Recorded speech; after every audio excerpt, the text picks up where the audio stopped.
오늘 우리에게 주시는 하나님 말씀 로마서 5장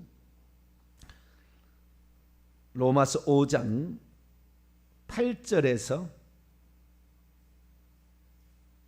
10절까지 말씀입니다.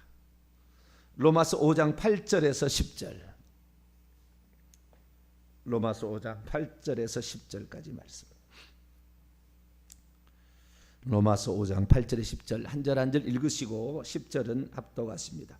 우리가 아직 죄인 되었을 때 그리스도께서 우리를 위하여 죽으심으로 하나님께서 우리에 대한 자기의 사랑을 확증하셨느니라. 그러면 이제 우리가 그의 피로 말미암아 의롭다함을 받았으니 더욱 그로 말미암아 진노하심에서 구원을 받을 것이니. 같이요. 곧 우리가 원수 되었을 때 그의 아들의 죽으심으로 말미암아 하나님과 화목되게 하셨은즉 화목하게 된 자로서는 더욱 그의 살아나심으로 말미암아 구원을 받을 것이니라. 아멘. 기도하겠습니다. 거룩하신 하나님, 우리로 하여금 진리 가운데 행할 수 있도록 우리의 영을 날마다 열어주셔서 감사합니다. 무엇이 진리인지를 즉각 깨달을 수 있도록 막힘이 없게 하신 것도 감사합니다. 죄를 더 잘 회개하여서 깨끗한 영혼을, 거룩한 영혼을 지니게 하여 주심으로 성령이 마음껏 역사할 수 있는 우리 자신이 되기에 도와주시옵소서. 육체를 따라 아버지 운동 많이 한다고 해서 건강한 게 아니라 하나님께 막힘이 없어야 아버지 우리의 모든 삶이 막힘이 없는 줄로 믿습니다. 육체 연습은 약간의 유익이 있다고 했습니다. 그러나 육체의 연습을 전적인 유익으로 생각하고 그렇게 살아가지 말게 하시고 우리의 영혼의 건강을 위해서 더 몸부림칠 수 있도록 도와주옵소서. 이 시간도 주의 말씀을 듣고자 합니다. 기록된 말씀, 진리의 말씀 저희들에게 들려주옵소서. 우리 주 예수 그리스도의 이름으로 기도하옵나이다. 아멘. 할렐루야. 예수 그리스도가 누구신가? 특별히 우리가 구원 얻는 그 믿음에 관하여 말씀을 드리고 있습니다. 구원 얻는 믿음은 예수 그리스도에 대한 믿음입니다. 다른 것을 믿어서 구원 얻는 게 아니에요. 예수 그리스도에 대한 믿음으로 우리가 구원을 얻습니다. 내 믿음 있니? 나는 믿음 있다. 늘 그 믿음이라는 건 다른 게 아니에요. 예수 그리스도에 대한 믿음이에요. 그분이 누구시고 그분이 무슨 일을 하셨는가, 이걸 믿는 거죠. 거기에다가 이제 조금 더 구원 얻는 믿음에다가 우리의 이기는 믿음, 삶에서 이기는 믿음이라면 이제 부활하신 주님에 대한 신앙 고백까지 가야 돼요. 주 하나님, 이 고백까지 이제 가야 귀신과 싸움에서 이기고 죄와 싸움에서 이길 때 그러려면 더 가야 되고요. 구원 얻는 믿음, 우선 좌우지간 우리가 죄 용서를 받고 천국 들어가게 하는 믿음. 이 믿음은 예수 그리스도가 누군가라는 그 믿음입니다. 그래서 우리는 그 예수 그리스도에 관한 구원 얻는 믿음을 살피고 있는데요. 그분이 마태복음 16장 16절에 베드로의 신앙 고백이죠. 당신은, 주는이 아닙니다. 이제 그 표현을 그렇게 했을 뿐이에요. 당신은 그 그리스도요, 살아계신 하나님의 아들이십니다. 바요나 시보나 복이 있도다 이를 내게 알게 하는 내가 아니고 네 아버지가 육체가 아니고 하늘에 계신 내 아버지시다. 그렇게 말씀하심으로 그것이 베드로가 그냥 막 고백한 건 아니다라는 생각을 우리가 할 수가 있습니다. 그래서 우리가 두 가지 고백이 필요한데 특별히 그 중에서 그리스도라는 것은 아무나 와가지고 내가 구원자다. 결국에 이 두 가지 말을 합치면 구원자시다. 예수님이 구원자시다라는 거거든요. 그러니까 예수님이 구원자이시다는 믿음이죠. 다른 이로서는 구원을 받을 수 없고 오직 예수 그리스도를 통해서만 구원을 받을 수 있다라는 믿음을 내가 믿음 있냐 할 때는 그 믿음이라는 거예요. 그냥 하나님을 의지해서 복을 받을 수 있다. 이런 믿음은 저 유대교도 그런 믿음을 가지고 있고 이슬람교가도 그런 믿음을 가지고 있어요. 우리의 믿음은, 구원 얻는 믿음은 예수 그리스도가 구원자로 오셨다, 구원자이시다라는 그 믿음이죠. 그 구원자로 오셔야 되는데 그 오심이 아무나 내가 구원자다 그래가지고 잘못 믿어가지고 큰일 날 수가 있으니까 절대 그럴 수 없도록 반드시 그 그리스도를 알아볼 수 있도록 인류가, 그래서 그 인류가 그 사람이 이 발자취를 보게 되면은 하나님이 보내주신 바로 그 구원자라는 사실을 알 수 있도록 하기 위해서 그리스도에 관한 350가지의 예언을 구약의 수많은 율법과 선지자를 통하여 예언한 거죠. 세례 요한은 그 중에서 율법과 예언한 것이 세례 요한까지니 마지막 주자였다라는 거죠. 그래서 세례 요한의 천거를 받아야 반드시 그는 메시아가 된다고 그랬는데, 이만희가 세례 요한의 천거를 받았습니까? 문선명이가 세례 요한의 천거를 받았습니까? 한국 사람 아니에요. 구원자는 한국 사람 아니라고요. 다윗의 혈통을 지녀야 된다고 얘기를 하고 있어요. 택도 없는 소리인데, 요즘에 제 설교를 듣고 막 어떤 사람이 막 계속 연락을 하는데 제가 끊었어요.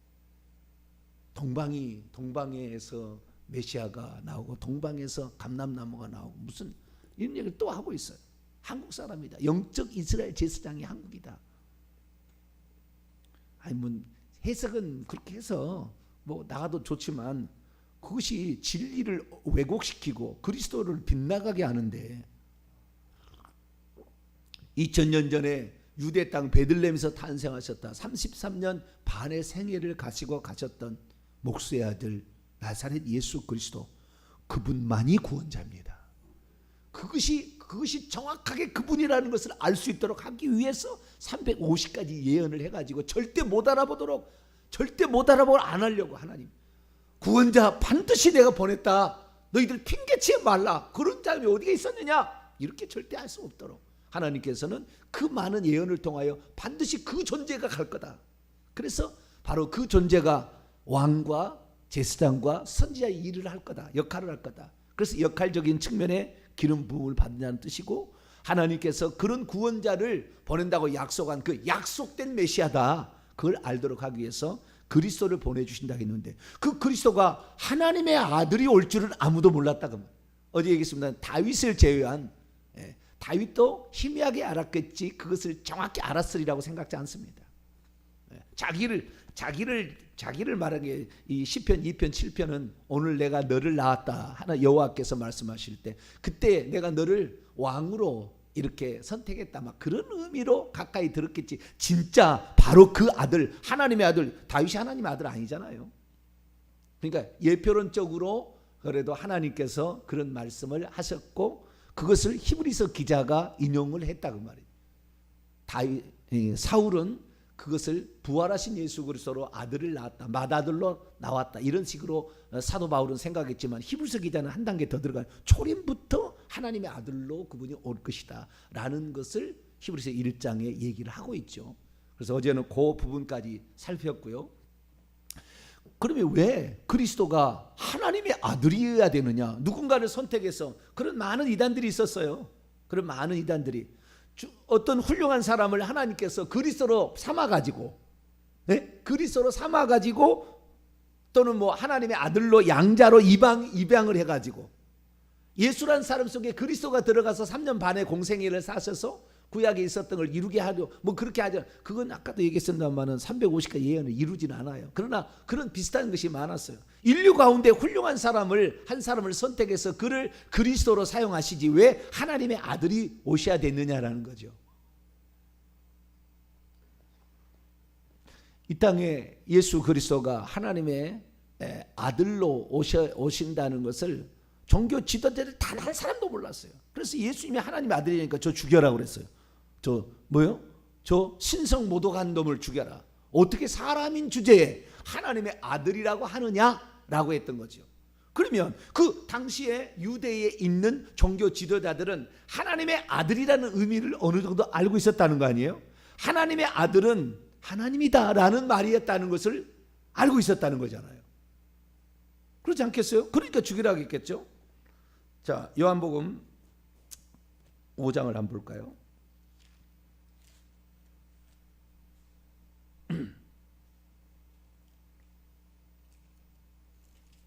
요한복음 5장, 요한복음 5장 18절 읽습니다. 시작. 유대인들이 이로 말미암아 더욱 예수를 죽이고자 하니 이는 안식일을 범할 뿐 아니라 하나님을 자기의 친아버지라 말하여 자기를 하나님과 동등으로 삼으심이라. 그러니까 하나님의 아들이란 말은 하나님과 동등하다, 그런 의미로 유대 종교 지도자들은 받아들였다 그 말이에요. 자, 사자의 새끼는 사자잖아요. 호랑이의 새끼는 호랑이에요. 독수리의 자우지간 새끼도 독수리예요. 하나님 새끼, 하나님의 아들은 하나님이다 그 말이에요. 네? 그러니까 하나님의 아들, 내가 하나님의 아들이다. 예수님께서 맨날 그랬고 하나님께 기도할 때마다 반드시 아버지여라고 기도를 했어요. 예외 죽을 때 그 시편 이루기에서 단 한 번 엘리 그거 아니 나의 하나님이라고 했을 뿐인데 아버지 전부 아버지예요. 아버지요, 의로우신 아버지요, 거룩하신 아버지요, 천지의 주제이신 아버지요, 항상 아버지라고 얘기를 했다고 말이에요. 그럼 예수님께서 그렇게 말씀하신 것을 사람들이 들었을 때 어떻게 들었느냐? 지가 하나님이라고 하는가 봐, 이렇게 들었다고 말이에요. 당시의 사람들은. 요한복음 10장 넘어갑니다.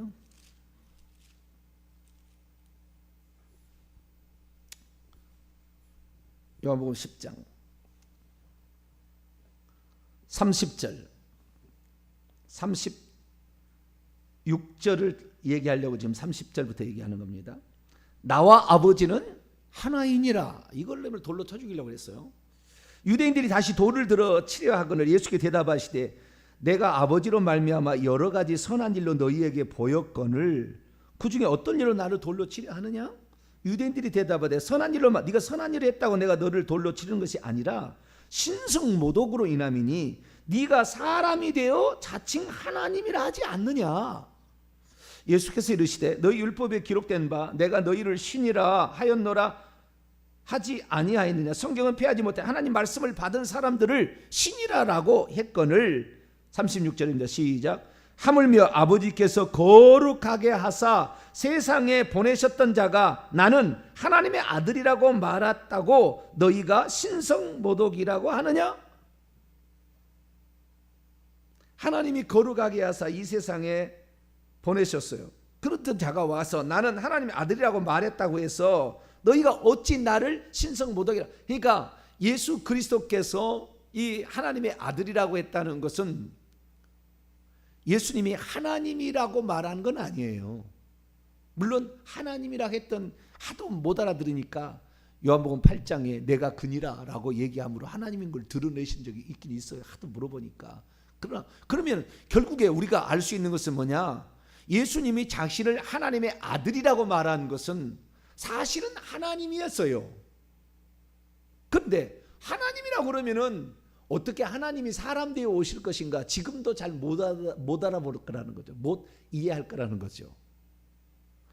전부 다 뭐요? 신의 대리자라고 그래. 자기를 신의 대리자라고 그랬지 자기를 하나님이라고 하기는 조금 곤란하다 그 말이에요. 인간이. 그런데 예수 그리스도께서는 자신을 하나님이라 그렇게 얘기를 한 거예요. 그러면 예수님이 당신을 하나님의 아들이라고 말한 그 의미가 뭐냐? 저는 그런 설교를 들어본 적이 없어요. 예수님이 당신을 하나님의 아들이라고 했다는 말의 의미가 뭐냐? 그냥 예수님이 하나님의 아들이다. 그러니까 그냥 하나님의 아들인가 보다. 그 의미는 뭔지를 몰라. 자우지간 그렇지만 그것이 당시에는 만약에 그 얘기는 돌로 쳐 죽임을 당해야 될 죄였어요. 그때 당시에는. 지금은 당연히 그런 것이 예수님이 하나님의 아들이다 그러면 하나님의 아들인 줄 알죠. 영원히 하나님의 아들로 알고 있어요? 아니에요. 아들이라는 것은 직분이에요. 직분, 신분이에요. 그 직분과 신분은 역할을 감당하는 것이고 그 역할을 끝내면 더 이상의 하나님이 그런 직분을 안 가지세요. 그러니까 하나님의 아들이 영원히 하나님의 아들이냐? 그거 아니에요. 우리를 위하여, 우리를 구원하기 위해서 하나님이 부득불 취하신 거예요. 우리를 구원하려면 그렇게 하지는 안 됐기 때문에 하나님께서 아들로 오신 거라고요. 그러면 왜 그랬는가? 들어가기 전에 조금 더 말씀을 살펴보고 들어가죠. 그럼 이 땅에 예수님이 하나님의 아들로 오셨다는 것을 누가 알았느냐? 아무도 몰랐죠. 그래서 이 모르니까 이 가브리엘 천사가 마리아에게 가르쳐 줬죠. 그걸 잠깐 보십시다. 누가복음 1장. 그런데 가브리엘 천사도 하나님의 아들이라는 것을 본 적이 없어요. 아직까지 하나님이 그것을 비밀로 감춰놨지, 구약에 하나님의 아들이 어디가 있어가지고 아버지하고 뭐 대화하고 이러지 않았다고 말이에요. 그런데 지금 삼위일체를 믿는 사람들은 다 구약에 아버지와 아들이 대화했다고, 창세기 1장에 아버지와 아들과 성령이 대화해서 사람을 만들었다고, 이런 식으로 지금 얘기하는데 이 총신대 구약학 교수가 그거 틀렸다 얘기했다고요. 그 잘못 얘기한 거다 그거. 그래도 안 믿어요. 자기 믿을 사람은 지금도 그냥 우기는데 뭐 어쩔 수 없어요. 우기면 어쩔 수 없어요. 자기가 그렇게 믿겠다는데. 근데 그런 적이 없어요. 구약에. 가브리엘 천사도 몰랐던 거예요. 자, 1장 32절 시작. 그가 큰 자가 되고 지극히 높으신 이의 아들이라 일컬어질 것이요 주 하나님께서 그의 조상 다윗의 왕위를 그에게 주시리니 영원히 야곱의 집을 왕으로 다스릴 것이며 그의 나라가 무궁하리라. 35절 시작. 천사가 대답해 이르되 성령이 내게 임하시고 지극히 높으신 이의 능력이 너를 덮으시니 이러므로 나실 바 거룩한 이는 하나님의 아들이라 일컬어지리라. 하나님의 아들, 지극히 높으신 이의 아들, 전부 다 정관사가 안 붙었어요. 가브리엘 천사도 하나님의 아들이라고 그에게 가르쳐주러 오기는 왔지만 하나님의 아들이 뭔지를 잘 몰라요. 이런 적이 없었거든. 만세전에 한 계획은 세웠어요. 이렇게 하려고. 이미 만세전에 계획을 세워놨지만 아버지의 품속에 그 생각이 들어있었죠. 공개가 안 된 거예요. 그러니까 가브리엘 천사도 그렇게 본 적이 없어요. 아버지하고 아들하고 대화를 나오고 뭐 회의를 하는 걸 본 적이 없다고요. 미가엘 천사 루시엘도 몰랐어요. 그래서 예수님을 시험할 때 보니까 네가 정반수 없는 하나님의 아들이라면 돌을 떡덩이 만들어봐. 네가 누군지를 내가 좀 측량을 해봐야 되겠어. 네가 어느 정도 수준이지? 들어본 적은 없는데 좌우지간. 그런데 이 예수님이 하나님의 아들이라는 것을 언제 알려졌느냐? 하늘에서 음성이 들릴 때, 예수님이 드디어 30살이 되어서 약 30세쯤 되시니라. 그때 세례 요한에 가서 안수를 받아서 인류의 죄를 전가받아서 세상 죄를 지고 가는 하나님의 어린 양이 되실 때에 하늘에서 음성이 들렸죠. 그때 뭐라고 했느냐? 그때 이는 내 사랑하는 아들이요 내 기뻐하는 자라. 원문을 보면은 그렇게 안 돼 있어요. 이는 사랑하는 나의 아들이요 그 안에서 내가 기뻐한다. 이런 말이 원문에는 그렇게 돼 있어요. 근데 어쨌든 비슷한 의미입니다. 그게도 그러면은 그때 하늘에서 음성이 들렸을 때 이건 누구의 음성이죠? 이는 내 사랑하는 아들이라 그러면 그 누구의 음성이에요? 아버지의 음성이죠. 아버지의 음성. 그렇지 않아요? 그건 정확히 위격이 구분되어 있는 이제 하나님께서 인류의 역사를 구원하기 위해서 일하시는 상태로 이제는 동시 존재가 가능한 그런 시대잖아요. 그러니까 그때 음성은 아버지의 음성이었어요. 하나님의 음성이었단 말이에요. 그러면 하나님께서는 그 이는 내 사랑하는 아들이요라고 했을 때 정관사가 붙었겠어요? 안 붙었겠어요? 이거 하나님의 아들인데 나도 잘 모르겠다. 하나님이 그렇게 얘기했어요. 바로 그 하나님의 아들이라고 그랬겠어요? 바로 그 하나님의 아들이라고 하죠. 하나님은. 그래서 정관사가 붙었어요. 거기를 보면 그 말에는 정확히 정관사가 붙었어요. 그런데 그 음성을 그때 당시에 같이 들었잖아요. 세례 요한이 예수님이 하나님의 아들인 거, 세례 요한이 예수님을 그 메시아라고 그리스도라고 소개를 하려고 이 땅에 보낸 사람 아니에요. 하나님의 아들인 것을 몰랐어요. 그리스도, 예수가 그리스도로 소개를 해야 되는 거예요. 그리스도로 인류를 구원할 구원자로 하셨다라고 소개를 하려고 세례 요한이 이 땅에 6개월 먼저 탄생을 할 수밖에 없었고, 또한 그 일을 위해서 광야에 준비했다가 그 얘기를 하는데, 세례 요한도 예수님이 그리스도라는 건 알았지만, 그리스도라는 걸 알고 안수를 해서 죄를 넘겼지만 하나님의 아들이라는 건 몰랐어요. 근데 어떻게 알았느냐? 맨 처음에 안 사람입니다. 예수님이 바로 그 하나님의 아들, 인류 만세전에 약속되었던 인류가 범죄했을 때 그를 위하여 그 희생 제물로서 이 땅에 오실 하나님이라는 것을 세례 요한이 알았어요. 어떻게? 그 음성을 듣고, 하늘에서 들은 음성을 듣고. 요한복음 1장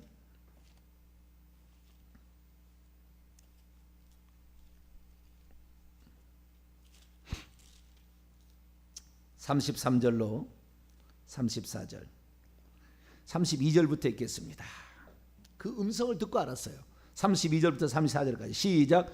요한이 또 증언하 이르되 내가 보면 성령이 비둘기같이 하늘로부터 내려와서 그의 위에 머물렀더라. 나도 그를 알지 못하였으나 나를 보내어 물로 세례를 베풀라 하신 그분 하나님이죠. 나에게 말씀하시되 성령이 내려서 누구 위에든지 머무는 것을 보거든 그가 곧 성령으로 세례를 베푸는 이인 줄 알라 하셨기에 내가 보고 그가 하나님의 아들이심을 증언하였노라. 이때 하나님의 아들은 정관사가 붙었어요. 그 하나님의 아들이다. 왜? 하늘에서 바로 그 하나님의 아들이다 음성이 들렸거든. 그래서 이 예수 그리스도께서 하나님의 아들, 바로 그 하나님의 아들이라는 걸 알아본 최초의 사람은 세례 요한. 마리아는 그런 하나님의 아들, 어떤 정확히 잘 모르지만 하나님의 아들 같은 분이 너에게 온다, 하나님 아들 같은 분이 너에게 잉태될 거다, 이렇게 이제 알고 있었고, 그러니까 그 하나님의 바로 그라는 걸 몰랐기 때문에 마리아는 늘 걱정했잖아요. 자기 자식들, 동생들 데려다가, 예수님의 동생이죠. 자기 자식들 데려다가 예수님이 그거 하지 말라고, 동생한테도 막 와서 데려가려고 그랬잖아요. 막 너 왜 그러냐? 예수야 왜 그래? 막 그랬잖아요. 와가지고 누가 내 모친이며 내 형제들이냐? 그때 그 얘기하신 내용이 있잖아요. 잘 몰랐다 그 말이에요. 마리아도요. 예수님이 죽었다 살아나는 걸 통해서 그 앞에 엎드려요. 나는 피조물이고 당신은 하나님이었구나. 내 태로 났지만. 그래서 어떤 분이, 제가 40년 이상을 매일마다 몇 시간씩 기도하시는 그 기도한 목사님이 제게 들려줬어요. 어느 날 간증을 하시더라고. 제가 기도하는데 오순절 마가다락방 거의 10일 동안 기도하는 장면을 환상으로 봤다는 거예요.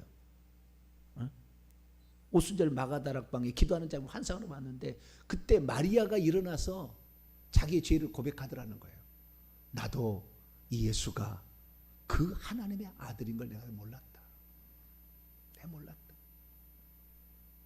근데 이분이 부활함으로 말미암아 내가 천지를 창조하신 하나님을 내 태로 낳은 걸 내가 아는데 내가 그 사실을 믿지 못한 것을 회개합니다. 그랬다는 거예요.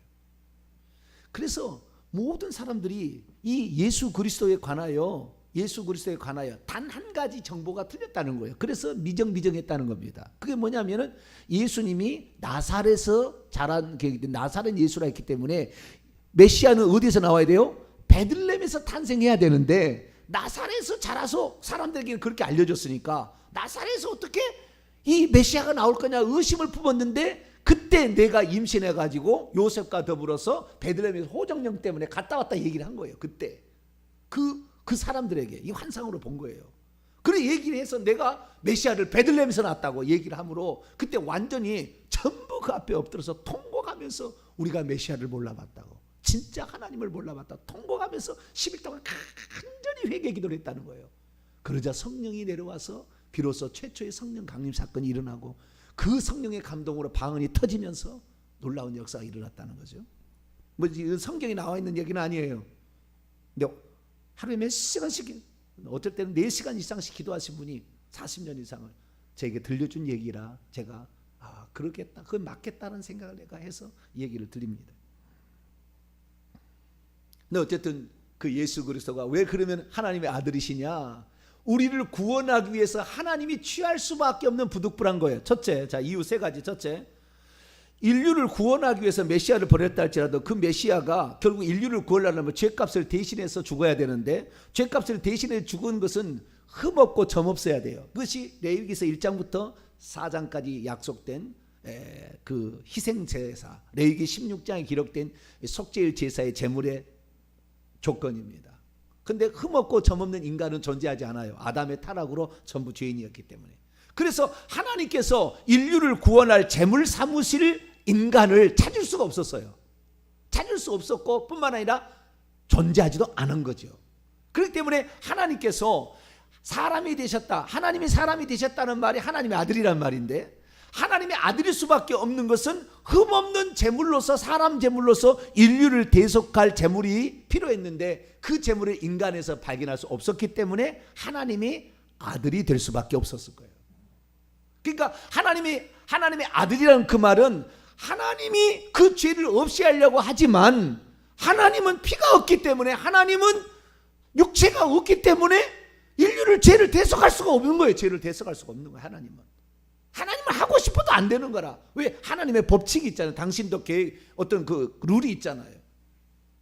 그래, 인간 가운데서는 그 인류를 대속할 제물이 될 사람이 한 사람도 없으니까 하나님께서는 사람이 될 수밖에 없었다는 거예요. 그래서 결국에 첫 번째 그것도 뭐냐면은 이 인류를 대속해서 죽어야 된다고 말해요. 죽으려면은 사람이어야 되지 하나님은 죽을 수가 없잖아요. 디모데전서 6장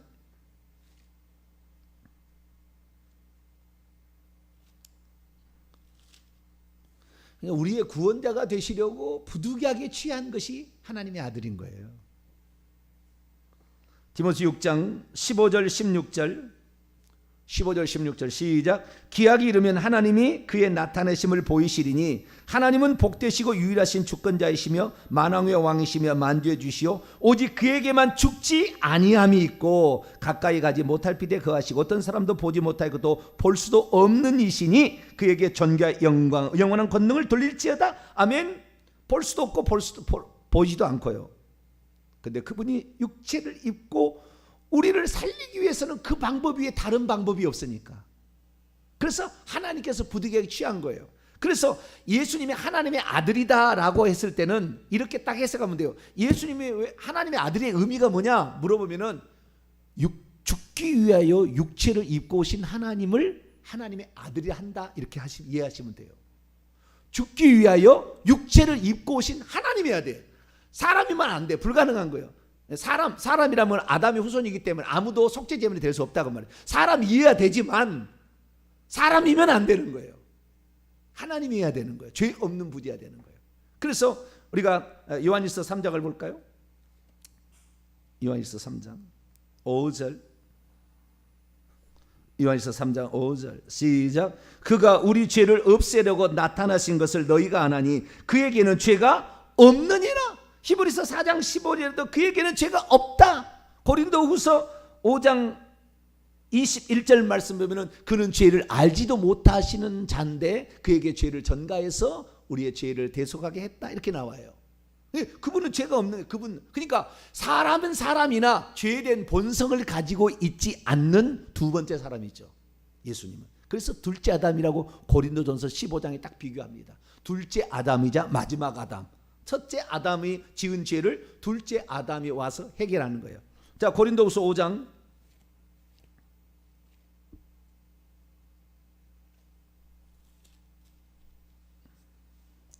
고린도후서 5장 14절 15절 아까 21절 말씀을 먼저 읽고 14절 15절 읽죠. 21절 시작. 하나님이 죄를 알지도 못하신 이를 우리를 대신하여 죄로 삼으신 것은 우리로 하여금 그분 안에서 하나님의 의가 이루어지게 하려고 했다. 자, 14절 15절 시작. 그리스도의 사랑이 우리를 강권하시는도다. 우리가 생각하건대 한 사람이 모든 사람을 대신하여 죽었은즉 모든 사람이 죽은 것이라. 그가 모든 사람을 대신하여 죽으심은 살아있는 자들로 하여금 다시는 그들 자신을 위하여 살지 않고 오직 그들을 대신하여 죽었다가 다시 살아나시는 이를 위하여 살게 하심이라. 모든 사람을 대신하여 죽었다에 죽었다. 그러니까 우리가 알아야 될 것은 하나님이 그의 아들을 보냈다니까 전부 하나님이 그의 아들을 구약에 서로 대화하다가 있다가 아들아 네가 내려가야 될 것 같아. 그래서 내려왔다는 거예요. 상상의 산물이 그렇게 커요. 잘못 아니까. 상상의 산물이.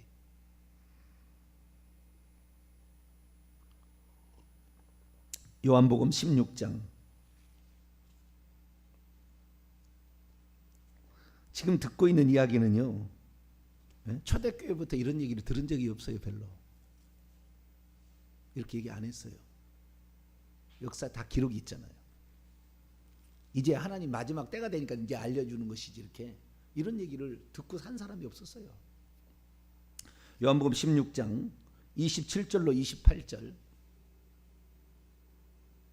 예수님께서 하나님의 아들이시 되실 수밖에 없었던 첫 번째 이유를 지금 말씀드리고 있는 거예요. 오늘 다 얘기 못하겠어요. 두 번째, 세 번째 아주 중요한 또 이가 있어요. 자, 27, 28절 시작. 이는 너희가 나를 사랑하고 또 내가 하나님께로부터 온 줄 믿었으므로 아버지께서 친히 너희를 사랑하심이라. 내가 아버지에게서 나와 세상에 왔고 다시 세상을 떠나 아버지에게로 가노라. 예수님은 이 땅에 출생함으로 최초에 존재하는 게 아니에요. 우리는 이 땅에 출생함으로 존재하게 된 거지만, 하나님이 영을 만들어서 보내준 거지만, 주님께서는 이미 있다가 온 거예요. 마리아의 태만 빌렸어요. 있다가 온 거라고요. 아버지는 하나님이지 요셉이 아니에요. 남자의 정자가 들어간 게 아니라고요. 아버지 하늘로부터 오셨다. 여러분, 예수님이 하나님의 아들이라는 의미는 다른 게 아니라 우리 죄를 대속하기 위해 대신 죽기 위하여, 하나님이 죽을 수 없으니까 대신 죽기 위하여서 사람의 몸을 입고 오신 하나님이란 뜻이지, 하나님의 아들이 있고 또 하나님이 있고, 물론 이렇게 분리될 때도 있었어요. 그것은 하나님이 인류의 구원을 위하여 부득이하게 취한 거예요. 이게 정확히 이위일체가 될 적이 있었다 이 말이에요. 삼위일체가 있었다 이 말이에요. 이 과정이 있었다 그 말이에요. 지금도 그런 과정에 있고, 모든 게 끝나면 다시 이제 하나가 되겠지만, 그러나 아직도 그런 상태에 있는데, 그것은 우리 죄를 위하여, 왜 지금도 천국에 가시면은 우리의 영원히 살아계신 대제사장이 되려고, 이건 세 번째 이제 의미로 나올 거예요. 영원히 살아서 역사에서 우리의 죄를 다 용서해 주시려면 영원히 살아있는 대제사장이 돼야 돼. 이건 세 번째 의미하고 관련이 있어요. 그래서 예수 그리스도께서는 아들로서 지금까지 그 역할과 신분을 감당하고 있는 거예요. 근데 그 아들이 되는 이유는, 하나님은 죽을 수 없으니까 대신 죽으려고 육체를 지닌 인간만이 죽을 수 있잖아요. 그래서 하나님께서 죽기 위하여 사람의 모양을 취해서 부득이하게 온 것을 일컬어서 우리는 하나님의 아들이라고 부르는 것이고, 사람이 이해하기 쉽도록 하기 위해서 예수님은 나를 아들이라 이렇게 얘기했다는 거예요. 로마서 5장 보면은 바울은 정확히 알고 있어요. 로마서 5장 10절입니다. 하나님은 죽을 수가 없어요. 그래서 그의 아들로 오셔야 죽을 수가 있는 거예요. 육체를 입어야 죽을 수가 있는 거예요. 자, 10절입니다. 시작. 곧 우리가 원수 되었을 때에 그의 아들의 죽으심으로 말미암아 하나님과 화목되게 되었은즉, 화목하게 하는 된 자로서는 더욱 그의 살아나심으로 말미암아 구원을 받을 것이라. 그래서 이 아들이 되어야만이 죽을 수가 있기 때문에, 아까 누가복음 1장에 하나님께서 낳으실 바, 태어나신다라는 거예요. 태어나신다. 죽으려니까 그러는 거예요. 죽지 않으려면 태어날 필요가 없어요. 죽으려고 육체를 입고 태어나신 것이고, 죽기 위해서 육체를 입은 것이고, 결국에 육체를 입었기 때문에 죽으신 것이고, 죽었으니까 다시 살아날 수가 있었어요. 이건 두 번째 의미하고 또 관련이 있어요. 내일 또 정확히 요약해 드리겠습니다. 오늘 말씀은 예수님이 하나님의 아들이셔야 했던 이유는, 인류를 대속해서 구원하려면 하나님의 사람 되시지 되는 방법 아니고서는 불가능했어요. 방법이 없었어요. 그래서 하나님이 부득이하게 인류의 구속을 위해서 취하신 방식이 하나님의 아들인 거예요. 요한복음 1장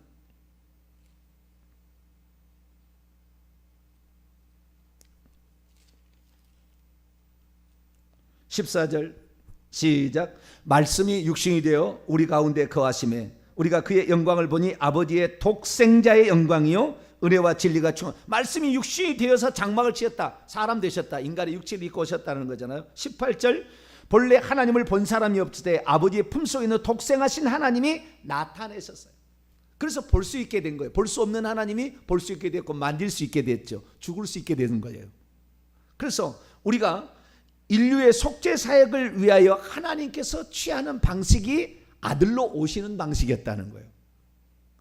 그래서 자신을 아들이라고 얘기를 하셨고, 마지막입니다. 갈라디아서 2장 20절. 그래서 하나님이 그의 아들을 화목제물로 내주셨다는 것이 요한 1서의 요한복음의 말이라 한다면, 방금 제가 어디라고 그랬죠? 갈라디아서 2장 20절.